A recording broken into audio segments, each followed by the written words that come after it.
I now give the floor to Ms. Najat Rochdi.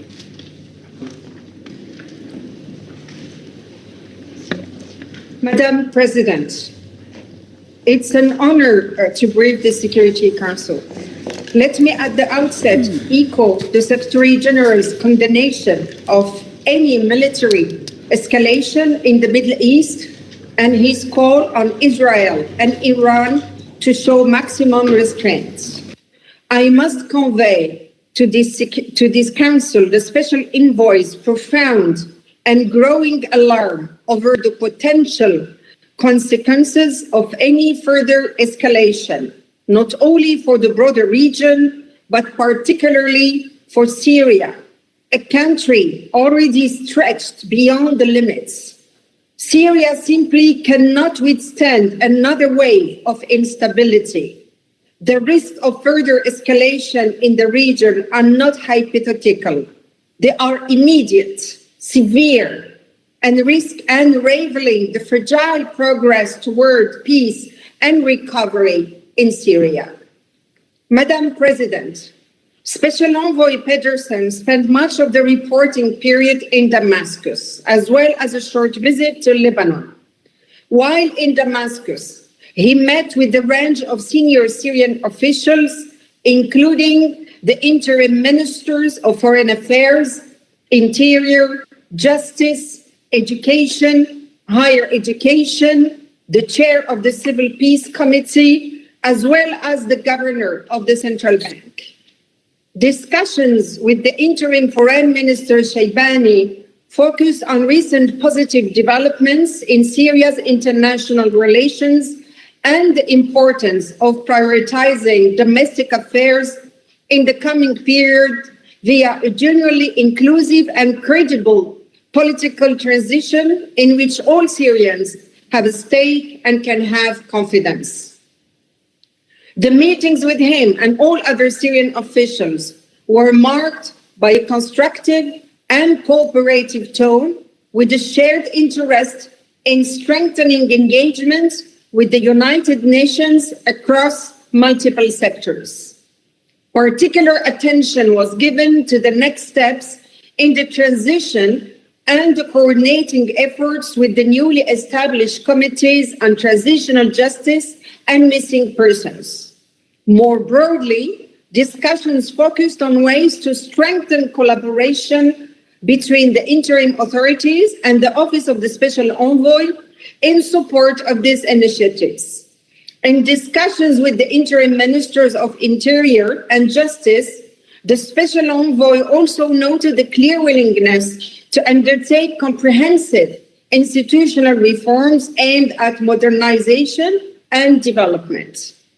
Madam President, as the Special Envoy discussed in Damascus, an important next step in the political transition is the establishment of the new People's Assembly as the transitional legislative authority.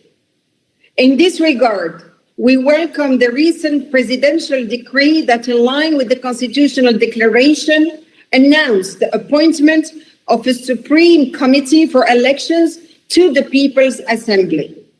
The Supreme Committee will be responsible for supervising the indirect election of 100 of the 150 members of the People's Assembly via electoral colleges, and for defining the electoral timeframe and eligibility conditions for electors and candidates. We encourage the Supreme Committee to take measures that safeguard inclusivity, transparency, and openness in all stages of this process. Such further efforts will be needed to ensure that the People's Assembly is seen as a foundation of political consensus, a stabilizing factor, and representative of the unity and diversity of the nation and all its components.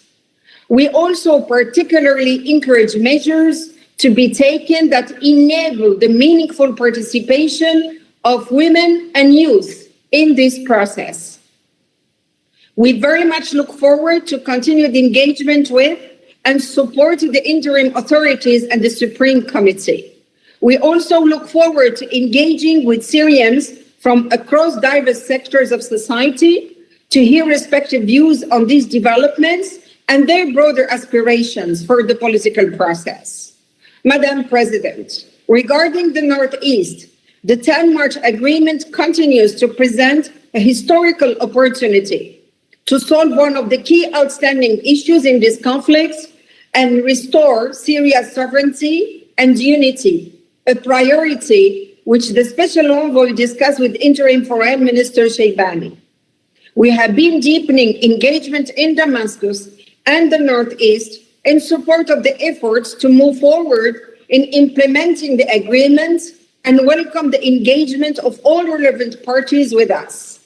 We take note of the meeting that have been taking place on implementation, including a meeting of delegations in early June in Damascus. We welcome progress on education with an agreement for students to register for exams in the Northeast under the auspices of the Interim Ministry of Education.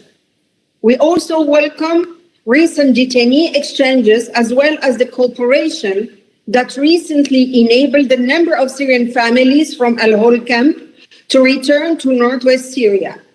We must stress that urgent work is still needed on rehabilitation to address the dire humanitarian conditions and fragile security situation in the camp, and for member states and relevant authorities to significantly step up efforts on repatriations.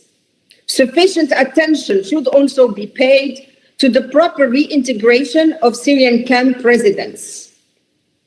We stress the importance of negotiations moving forward in earnest with bold steps and an active spirit of compromise from both sides to implement the 10th of March agreement. This is a priority for stability in Syria and the region, for the restoration of Syria's sovereignty, unity, independence, and territorial integrity, and for the success of the overall political transition. Madam President, the Special Envoy also engaged in a broad spectrum of Syrians, including women and civil society activists. Syrian women indicate that they continue to seek more substantial representation in leadership positions and that they look forward to a consequential role as candidates and delegates in the upcoming legislative bodies process. Furthermore, Syrian women continue to stress the importance of justice and accountability, inclusivity, due process, and protection of individual rights of all Syrians. Syrian civil society representatives also continue to be active on all fronts, working for a new Syria founded on the principles of inclusivity, openness, and transparent participatory processes. We welcome their engagement in consolidating civil peace, and we encourage the interim authorities to cultivate broad dialogue with a range of civil society organizations to promote social cohesion, counter hate speech, and foster reconciliation among communities and across regions. Indeed, the protection and safety of all components of Syrian society and the prevention of incitements of communal tensions are absolute cornerstones for stability. During the reporting period, sporadic violent incidents continued in Homs, Hama, the coastal areas, and other regions, including killing, kidnapping, and infringements on individual liberties. Some Syrians with whom the Special Envoy met in Damascus expressed concern about ongoing attacks targeting specific communities and societal groups, including Alawites, Jews, and women. While many interlocutors emphasized that these incidents did not appear to be systematic or part of official policy, they highlighted the persistent challenges faced by the interim authorities in controlling certain groups, whether affiliated with the interim authorities or operating independently. Nevertheless, there are encouraging signs. The interim authorities have taken steps to ease tension, including the recent issuance of a fatwa by the Fatwa Council prohibiting revenge killings and extrajudicial retaliation, urging citizens to resolve disputes through official legal channels and criminalizing acts of retribution. Recent decisions to reinstate judges who were removed from office by the former regime are also a welcome step towards building trust between the judiciary and the people. Further key steps will be needed towards the reinforcement of the rule of law and the independence of the judiciary, so it is equipped and enabled to address past, present, and future violations and install a culture of accountability. We encourage an inclusive and participatory approach to issues of accountability and security, namely with the victims, the survivors, and communities impacted by violations. Madam President, there are security challenges on several other axes. This month, we saw some sporadic and limited acts of violence on the periphery of Saweda, at a border post with Iraq, on contact lines in Deir ez-Zor and in rural homes. Meanwhile, the Southwest saw a serious incident of Israeli artillery fire and airstrikes on military sites and weapons depots across southern Syria in response to a rare incident of small rocket fires out of Syria into the Israeli-occupied Syrian Golan, claimed by two groups unaffiliated with the interim authorities. The interim authorities denied any involvement in the rocket fire. Last week, there were Israeli incursions, arrests, and drone strikes in Beijing, in the Damascus countryside. These attacks are unacceptable and must cease. Syria's sovereignty, independence, and territorial integrity must be respected, along with the 1974 disengagement of forces agreement.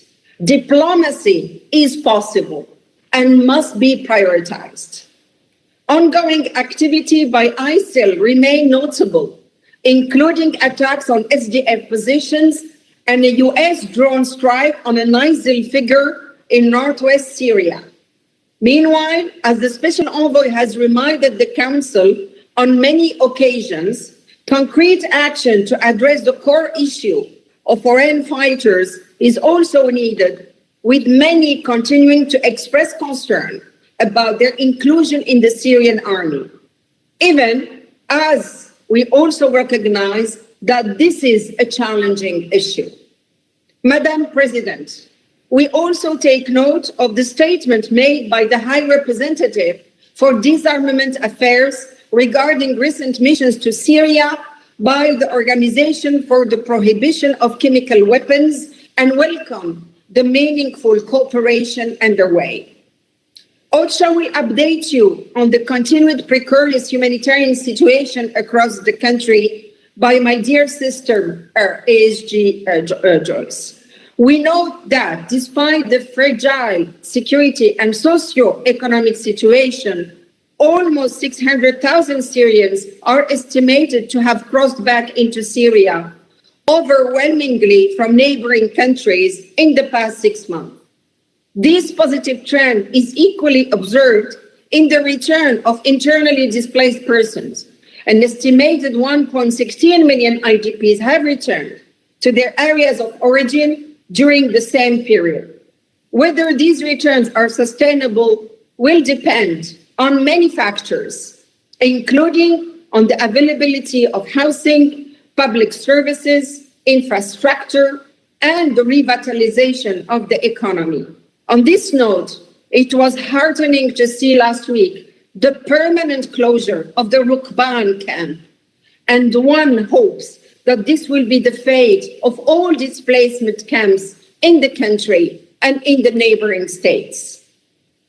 We continue to welcome and encourage international moves that contribute to economic reactivation, this month saw the issuance of a U.S. general license as well as a 6-month waiver in relation to the Caesar sanctions. These steps, together with the lifting of the EU economic sanction in May and of the UK in April, authorize a broad range of transactions intended to facilitate commercial activity across key sectors of the Syrian economy. We also take note of the signing of a large commercial contract between a consortium of regional and international players and the Syrian interim authorities for the construction of several gas and solar energy plants. Upon completion, these projects are expected to supply more than half of Syria's national electricity needs, representing a big leap toward energy security, economic revival, and infrastructure resilience. Such moves hold major potential to improve living conditions across the country. But a lot more needs to be done for the private sector to tap into this potential, including addressing other remaining sanctions, establishing an adequate regulatory and financial framework, and furthering and enabling security and political environments that can effectively attract investment and international business. We welcome Syria re-engaging with international financial institutions, including the World Bank and the International Monetary Fund. Indeed, the latter paid its first visit to Syria since 2009, earlier this month, and emphasized that the country will need substantial international support for its effort to rehabilitate the economy, meet urgent humanitarian needs, and rebuild essential institutions and infrastructure. Madam President, the Special Envoy and I will shortly return to Syria to continue direct engagement with the interim authorities and a broad cross-section of Syrian society. We will continue to support the interim authorities and the Syrian people towards a new and a better chapter in Syria's history and a fully inclusive transition in line with the principles of Security Council Resolution 2254, one that restores Syria's sovereignty and unity and meets the aspiration of the Syrian people. Thank you, Madam President. I thank Ms. Rochdi for her briefing. I now give the